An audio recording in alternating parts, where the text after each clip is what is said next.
Hey folks, welcome back to the Offgrid workshop. My name is Nigel. In this video I'm going to be looking at this, which is a battery capacity tester.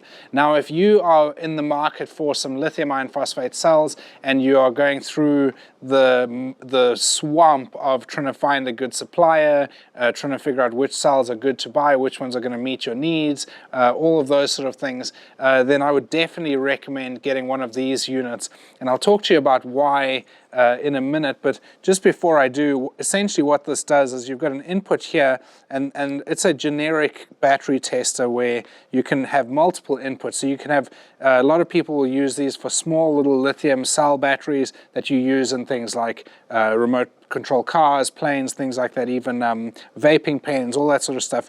You can have an input coming into these, but there's also a couple of terminals that you can connect a couple of wires to, your positive and your negative, and you can test big lithium iron phosphate battery cells like you would build a leisure battery for a motorhome or a camper van or something like that. And you've got a couple of dials here which you can then set all your settings in here, and you can set the amperage that you want to draw from your battery while you're doing the test. So that in a nutshell is what it does, and I'll show you set up now what it actually looks like when it's running. So here in our battery booth we've got 4 cells that I am busy testing. So these are covered in another video. If you're interested in watching that, then make sure you subscribe because it's going to be an interesting video. But essentially we've got each cell connected to its own tester here. And we keep it in this booth because it's a temperature controlled booth. It's insulated with polystyrene there, as you can see. We've got a little fan heater in the corner and a thermostat switch on the plug, which keeps it at a constant about 21 degrees Celsius, which is a good temperature to test at. So each cell has its own tester, and the testers, I'm not going to go through all of the details of how you set them up and how you change the settings and all that sort of stuff, but essentially it tells you the voltage of your battery, the amperage that you're drawing, and then this is the important number here, how many amp hours it's drawn from your battery. We like to do a fairly, for the most part, a fairly low draw test on these sort of cells. That gives you a good indication of the cells quality and also whether they pull capacity. You have a few advantages with doing a low amperage draw.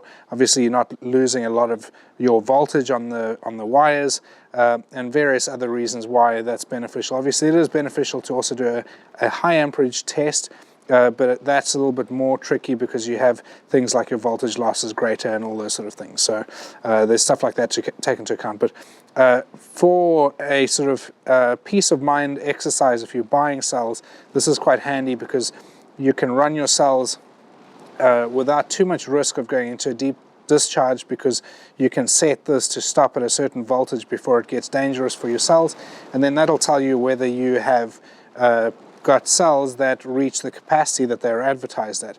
So these are 280 amp hour cells. Obviously we're getting fairly low in the voltage, close to 3 volts, but we're getting fairly close to the total capacity of what these cells should be. So it'll be a pretty close test based on those. So let's talk about why I think you should get one of these. There's 2 main reasons. The first one is that it gives you peace of mind that the cells that you get are actually what they say they are. So if you buy 280 amp hour cells, once you've tested them, you'll know, are they actually 280, are they maybe more, 285, 290 amp hour, or are they actually 265 or 270 amp hour? So it gives you peace of mind. And the second reason is that it gives you some collateral to go back on. So if you've capacity tested them and the supplier has guaranteed grade A brand new cells, definitely 280 amp hours. If you capacity test them and you don't get those results, then you've got all this information that you can go back to either the seller or to an arbitration service through AliExpress or Alibaba, and you can go back and potentially be more successful in getting a refund or replacement cells or some sort of positive outcome from the situation. And I'll tell you, we've had a situation recently, and I'll cover this in a bit more detail in a future video. I'll probably do a capacity test to show you how we do that, but we've recently bought some cells, and the seller, I asked them specifically, are they grade A brand new cells? And the seller said yes, they are definitely grade A brand new cells. And so we then capacity tested them. They did not pull capacity, and I was able to go back to the seller with loads of information. I sent videos and photos showing the setup, the results of the capacity test. I talked about okay, these are the wires that we have connected to the capacity tester. They are 10 millimeters squared, or whatever the case is, 6 millimeters squared. They're 50 centimeters long. These are the settings on the tester. This is where we cut it off at. It cut off at 2.5 volts. These are the results. This is how many amp hours we pulled. We're doing it in a controlled temperature booth. All of these different factors. I listed everything that we did that was shown in the videos and demonstrated, and then I asked the question to the seller, please can you advise what we need to change in how we're testing these cells to be able to pull capacity. And as soon as I did that, the seller then basically had to just say, well, actually they're not what we said they were. They're actually grade B, or they're actually grade A, that have just sat in storage for so long that they no longer pull capacity. And that's actually the outcome of what that correspondence was. So yeah, for the want of $50 or thereabouts to get us one of these, to give you some peace of mind and give you some collateral if you do have any issues, I would definitely say that this is well worth spending the money on.